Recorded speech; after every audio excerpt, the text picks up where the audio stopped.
Welcome to this educational tutorial on how to attach Aleana Hand Soft Gel Nail Tips to our Silicone Practice Hand using sticky tabs. Today, we will be using our Almond-shaped Soft Gel Nail Tips on our Anais full practice hand.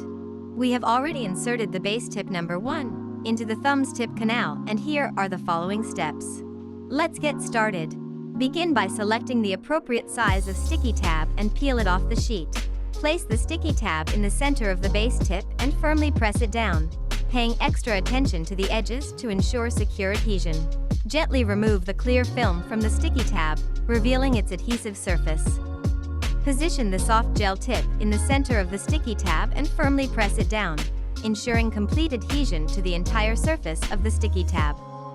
By following these step-by-step instructions, you will achieve secure attachment of Aleana Hand Soft Gel Nail Tips to our Silicone Practice Hand using sticky tabs.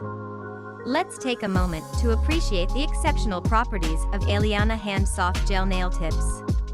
These nail tips are beautifully profiled to fit both real hands and our silicone practice hands. Happy practicing and creating beautiful nail designs!